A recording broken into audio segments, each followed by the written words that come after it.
Dito po sa video na ito, pang-ulam po ulit ang ating lulutuin at ito po ay ang lechong kawali. At syempre po, para mas masarap po ang ating lechon, magluluto din po tayo ng sauce. At ito po ay pwedeng pangbahay, panghandaan, at higit sa lahat ay pang negosyo. Kaya panoorin nyo po hanggang huli para magkaroon po tayo ng idea kung magkano ang posible nating tubuin. Kaya tara na po't umpisahan na natin ang pagluluto.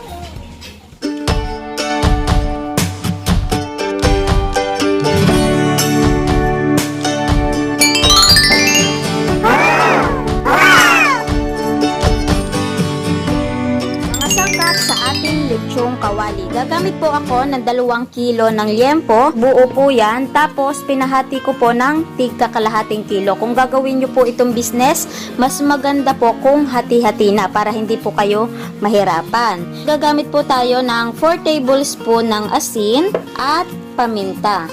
Pwede naman po kayong maglagay ng bay leaves pero hindi po ako naglalagay kasi gusto namin mag-asawa yung plain lang po yung lasa, yung natural na lasa lang po. Pero kung type nyo pong maglagay, pwede din po yon. Mga sangkap sa ating lechon sauce. Gagamit po tayo ng bawang at sibuyas. Mamaya po ay pipinuhin natin yan. Gagamit din po tayo ng 3 liver spread. Ang ginamit ko pong brand ay Rino. 1 cup ng brown sugar. 1/2 cup ng breadcrumbs. Ito, pwede naman po kayong gumamit ng harina. Magbabawas na lang po kayo ng takal. 3/4 cup ng vinegar. Ang ginamit ko po ay sukang paumbong.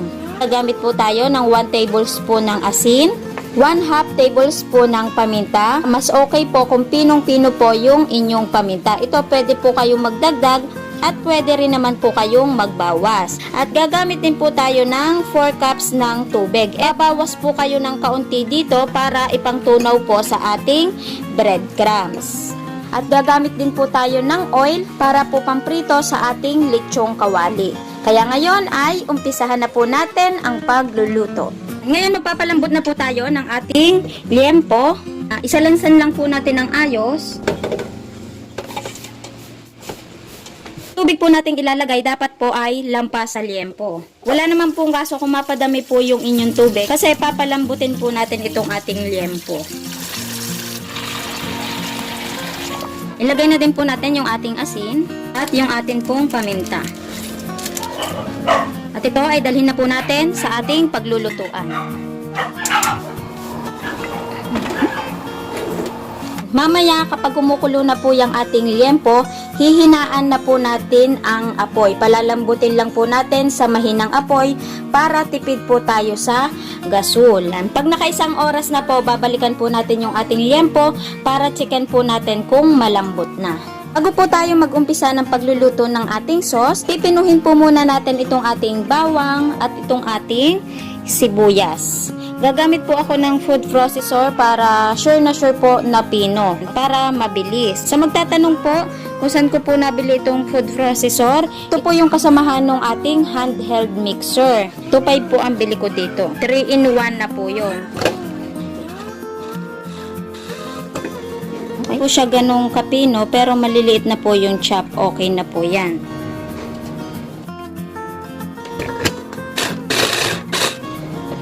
Habang pinapalambot po natin yung ating liempo, magluluto na po tayo ng ating sauce. Yung ating po mga gagamitin ay nandito na po sa ating tabi. Yan, maglagay lang po tayo ng kaunting mantika para po sa paggigisa ng ating bawang at sibuyas. Yan, igisa na po natin yung ating bawang at sibuyas. Kailangan po ay pino para maganda po yung kalabasan ng ating sauce. Ating onion. Saglit lang naman po magluto nitong ating sauce. Pag alam nyo na pong gisang-gisa na po yung inyong bawang at sibuyas, ilagay nyo na po yung inyong rino. Ito po pwede po kayong gumamit ng atay. Pagiling nyo na lamang po ng pino. 1/4 na atay, pwede na po yun. Depende po sa dami ng sauce na inyong lulutuin. Kung ayaw nyo na masyadong hassle kasi pupunta pa kayo ng palengke, halimbawa biglaan yung inyong sauce, pwede naman pong rino ang inyong gamitin. Yung ating paminta at yung ating asin. Ilagay na din po natin yung ating suka. Kailangan po pakuluin po muna ng ayos itong ating suka.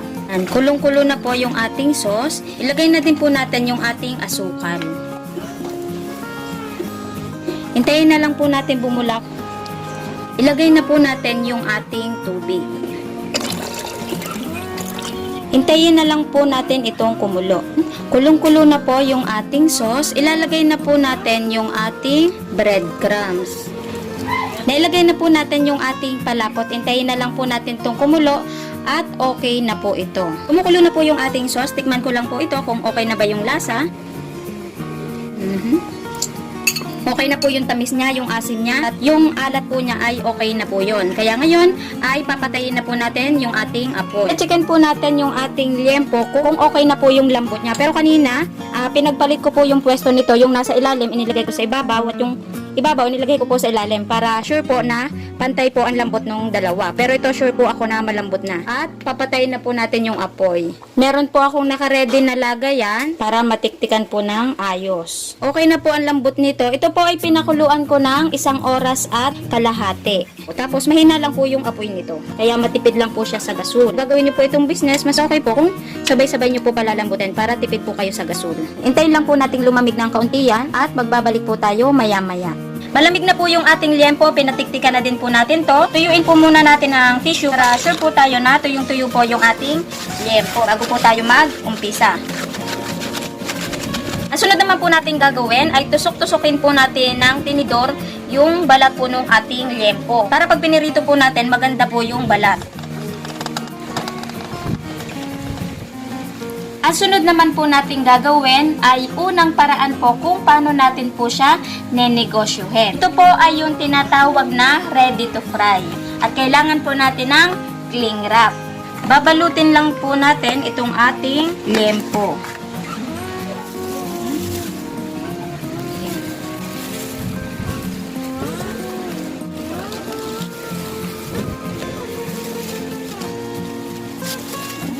Balutin lang po natin to lahat.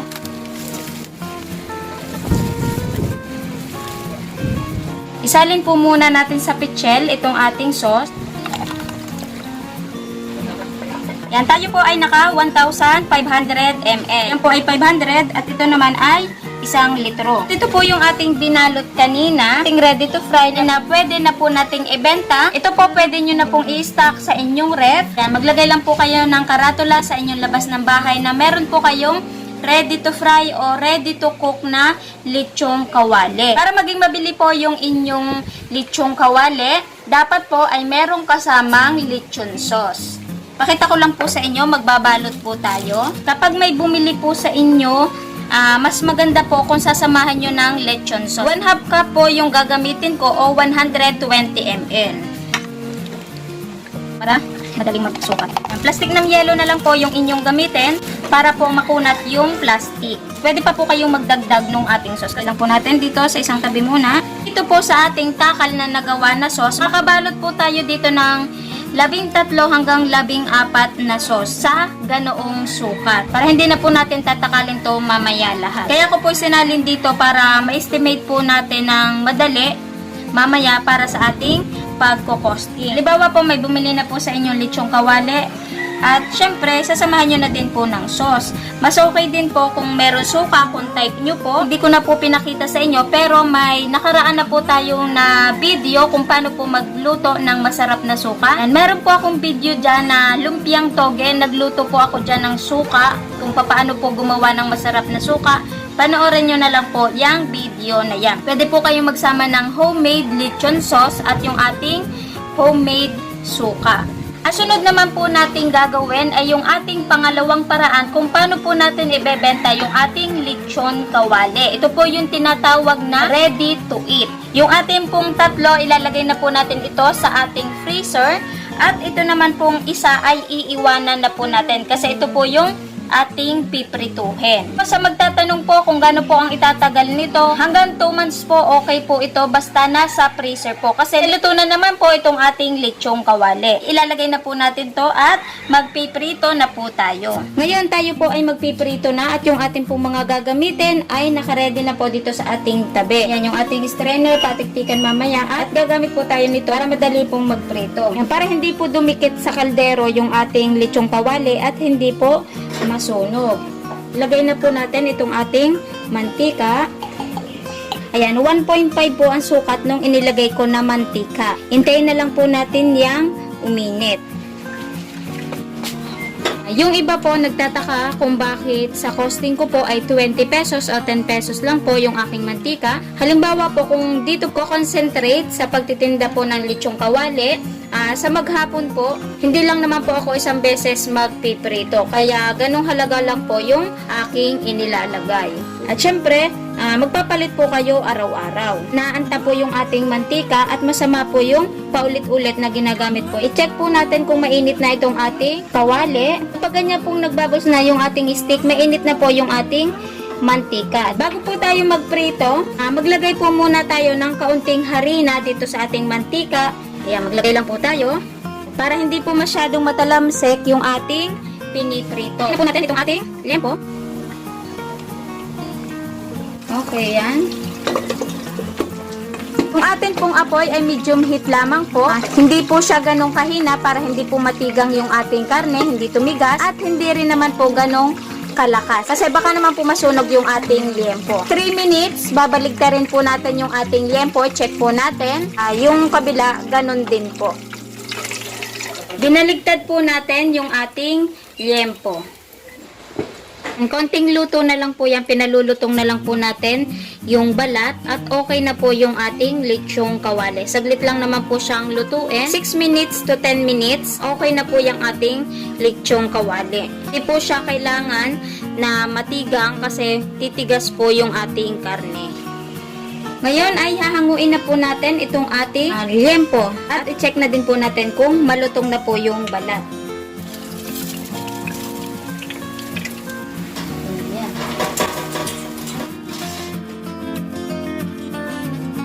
Tiktikan ko lang po ito at papalamigin po ng kaunti. Ngayon luto na po yung ating liempo. Dahil ready to eat po yung ating gagawin, ipapakita ko po sa inyo yung pwede nyong mga paglagyan. Pwede po kayong dito maglagay. Ang bili ko po dito ay 22 pesos. Ay po yung peraso. Papipiliin nyo sila. Ichachap na po ba o buo. So, pwede nyo pong ilagay dyan. Tapos, babalutin nyo na lang po yan ng ating plastic wrap. O kaya naman, kung ipapachop nila, pwede rin naman po dito. At pwede dito sa ating paper box. Ayan, ang bili ko po dito ay 3 pesos po ang isa. O kaya naman may isa pa pong paraan, pagbabalot. Imagine niyo na lamang po parang yung sa Andox, nakabalot po sa dahon ng saging yung manok o yung liempo, tapos nakalagay po sa plastic bag. Ayan, mamimili po kayo kung alin po ang type nyo dyan na pwede nyo pong pagbalutan. Hindi na po sa inyo kung alin po ang type nyong gamitin dito. Huwag nyo pong kalilimutan itong ating lechon sauce. Pwede nyo rin pong samahan ng ating homemade suka. Tamang-tama po ang pagkakaluto ng ating karne. Hindi po siya tigang, hindi po siya matigas. Yan, malambot. Tamang-tama lang po yung oras natin sa pagpapalambot. Tikman lang po natin saglit itong ating liempo. Ito po yung ating sauce. Ayan. Masarap po yung ating sauce. Sigurado magugustuhan po ninyo ito. Ayan, ang ganda. Ang lutong. Ang lutong po ng ating liempo. Hindi matigas. Kung atin po inilagay na asin, saktong-sakto lamang po yung lasa nun. So yung ating laman, tikman lang po natin kung hindi matigas. Okay. Tamang-tama po yung timpla ng ating liempo. Sura pa lang po, malambot na po yung ating liempo at saka ang lutong. Ngayon, tayo po ay magkokosting na para malaman po natin magkano ang ating puhunan at kung magkano natin to ibebenta, kung magkano ang ating magiging tubo dito sa hilaw at dito sa ating luto. Kaya ngayon, umpisahan po muna natin sa pagkokosting sa ating sauce para malaman po natin kung magkano ang puhunan natin sa ating sauce. Unahin po natin yung ating sibuyas. 10 pesos. Ating bawang, 5 piso. Tatlong rino, 48 pesos. Asin at paminta, 2 pesos. Ating asukal, 10 pesos. Sa ating suka, 3 pesos. Sa ating breadcrumbs, 5 pesos. At mag-plus na din po tayo ng 10 pesos para sa ating gas na saglit na ating pagluluto. Kaya ang total po lahat ng ating puhunan ay 93 pesos po sa ating sauce. Yung sinabi ko po kanina, makakatakal po tayo ng 12 hanggang 14. At tusin na lang po natin sa 14 na takal. Yung atin pong 93 pesos, i-divide po natin sa 14 na takal. Ang kalalabasan po nun ay 6.64 pesos. Sabihin na lang po natin 7 pesos kasi ibabalot pa po natin siya. Ngayon, ang tuusin naman po natin ay yung puhunan natin sa ating karne. Yung atin pong liempo na 2 kilo, 400 pesos. Yung atin pong asin at paminta, tuusin na lang po natin sa 5 pesos. Mag-plus na din po tayo ng ating gas sa pagpapalambot, 30 pesos. Sa atin pong labor, 40 pesos para po sa pagluluto ng ating liempo at sa pagluluto po ng ating sauce. Mag-plus na din po tayo ng 10 pesos para po sa ating packaging na gagamitin. Kaya ang total po lahat ng ating puhunan sa karne ay 485 pesos. I-divide po natin sa 4 na ating binalot. Ang puhunan po natin sa isang ready to cook na liempo ay 121.25. Tuusin na lang po natin sa 122 para hindi po mahirap magtuos. Ready to fry man siya o ready to cook, sasama po tayo ng sauce. Ito pong ating puhunan dito ay 7 pesos. 122 plus 7 pesos. Mag-add na din po tayo kasi kung magsasama po kayo na suka, tuusin na lang po natin sa 3 pesos kasi mura lang naman po yung ating suka. Kaya ang total po lahat ng ating puhunan dito ay 132 pesos. Yan. Una po natin tutuusin ay dun sa ating ready to fry. Ito po pwede nyong ibenta ng 200 to 220 pesos. Depende po sa lugar ninyo. Ito tutuusin ko na lamang po sa 200 pesos. I-minus po natin yung ating puhunan na 132 pesos. Tutubo po kayo na 68 pesos sa kada isang mabebenta ninyo. Labas na po doon ang inyong mga puhunan. Bawa po nakakabenta po kayo ng 5 sa isang araw dahil nag-uumpisa pa lamang po kayo. Yung ating pong 68, i-times po natin sa 5. Kayo po ay bebenta ng 340 pesos. Ayun po ay tubong-tubo na po ninyo yon. Halimbawa po, consistent po kayo sa pagtitinda araw-araw. Makalimang benta po kayo nito sa isang araw. Atin pong 340, i-times po natin sa 30 days. Kayo po ay tutubo ng 10,200 po ang inyong tutubuin. Ayun po ay kapag mahina pa lamang po yung inyong paninda. Kapag nagtagal po at naging consistent po kayo sa inyong pagtitinda, hindi lang po 5 ang mabebenta nyo sa isang araw. Halimbawa po, nagsasampu na po kayo sa isang araw. Yung atin pong 68 pesos na tinutubo kada isang araw, i-times po natin sa 10. Kayo po ay tutubo ng 680 pesos kada isang araw. Halimbawa po, nakakabenta na po kayo ng 680 pesos kada isang araw. Yung inyo pong 680, i-times po ninyo sa 30 days, kayo po ay tutubo ng 20,400 sa isang buwan. Labas na po doon ang inyong mga puhunan, may labor na din po kayo doon. Tubong-tubo na lang po ninyo yung 20,400. Ito madali lang naman pong ibenta basta nakilala na po kayo sa inyong lugar at ito po ay walang sira kasi kapag naluto nyo na, napalamig nyo na, ilagay nyo na lang po sa inyong freezer at may ready to fry na po kayong ibebenta at may ready to eat na din po kayong pangulam. Ngayon, ang tutuusin naman po natin ay yung ating ready to eat. Yung ating puhunan po kanina sa hilaw ay 132 pesos.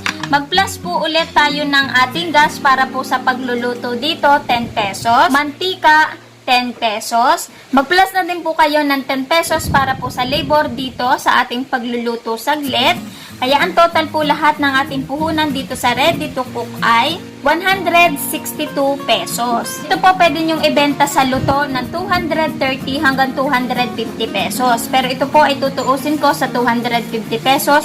I-minus po natin yung ating puhunan na 162 pesos. Tayo po ay tutubo pa ng 88 pesos sa kada isang pirasong liempo na luto na. Pero depende pa rin po sa lugar ninyo yon. Basta ang mahalaga po ay alam na po natin yung ating puhunan. Halimbawa po, katulad kanina yung tuos natin sa hilaw, kayo po ay nakaka-5 piraso sa kada isang araw. Ating pong 88 pesos na tubo, i-times po natin sa 5 piraso. Ang kalalabasan po nun ay 440 pesos ang tubo po sa isang araw. At kung consistent po kayo sa pagtitinda, tinutubo nyo po yun araw-araw, yung ating pong 440 pesos, i-times po natin sa 30 days. Kayo po ay posibleng kumita ng 13,200 pesos. Limbawa po, nakilala na po kayo sa inyong lugar, mabili na po yun, kakasampung piraso na po kayo kada isang araw, yung 88 pesos po, i-times po ninyo sa 10, kayo po ay tutubo sa kada isang araw ng 880 pesos. Halimbawa po ulit, kung consistent po kayo sa pagtitinda, araw-araw na po yun, nakakabenta po kayo ng 10, at tumutubo po kayo ng 880 pesos, i-times po ninyo yon sa 30 days. Sa loob po ng isang buwan, tutubo po kayo ng 26,400 pesos. Ayun po ay kung consistent po kayo sa pagtitinda at tumagal na po kayo at nakilala na po kayo, 26,400 pesos po ang tutubuin ninyo. Ayun po ay tubong-tubo na po ninyo kasi kaltas na po doon yung ating mga expenses, may gas na, may labor na, tubong-tubo na lang po ninyo yon. Hindi po imposible na bumenta kayo ng 10 piraso kada isang araw. Basta sasamahan nyo lang po ng sipag, tiyaga at konting diskarte, siguradong kayo po ay kikita sa araw-araw o sa loob ng isang buwan. Ito pong ating ready to fry o ready to cook, ito po pwede nyong ibenta online. Madami na pong nagbi-business ngayon online pero pumapatok po yung kanilang negosyo. Basta sasamahan nyo lang po ng diskarte. At syempre, pwede nyo rin po itong ibenta sa harap po ng inyong bahay. Sulat lang po kayo ng karatula, ilagay nyo lang po dyan ready to cook. Pwede nyo pong ibenta ng ready to fry at ready to eat. Mamili na po sila kung ano po yung gusto nila. Bago po magtapos ang video na ito, shoutout lang po ako ng mabilis na mabilis. Shoutout po kay Ma'am Cristina Celetaria. Isa po siyang vlogger at caregiver po from Israel. Shoutout din po kay Ma'am Geraldine Salcedo from Ormoc City. Shoutout din po kay Ma'am Lalaine Camarillo. Yan. At sa atin pong SK chairperson sa Mauban, Quezon, kay Ma'am Tricia Gonzalez. Shoutout po sa inyong lahat. Bago po magtapos ang video na ito ay meron po ulit akong naidagdag negosyo idea sa inyo.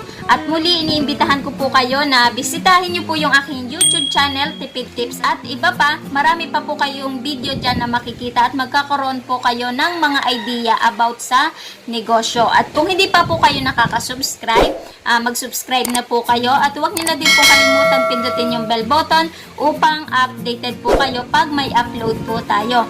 At iniimbitahan ko po kayo na i-like at i-follow po yung ating FB page, Tipid Tips at iba pa. Para kung kayo po ay nasa Facebook, updated pa rin po kayo pag may upload po tayo. At huwag nyo na din pong kalimutan i-like at i-share upang yung mga ka-friends nyo, yung mga kananay nyo, yung mga kamami nyo, mga katrabaho nyo, o sa ating mga mahal na OFW ay magkaroon din po sila ng idea na sa bahay po lamang ay pwede pa po pala silang kumita o magkaroon pa ng dagdag income. At ngayon pong GCQ na, nakakapagnegosyo na po tayo pero doble ingat pa rin po tayo. Sumunod pa rin po tayo sa guidelines ng ating pamahalaan. Okay? Kaya ngayon ay magpapaalam na po ako sa inyong lahat. Kita-kits na lang po ulit sa aking mga next video. Maraming salamat. Bye-bye!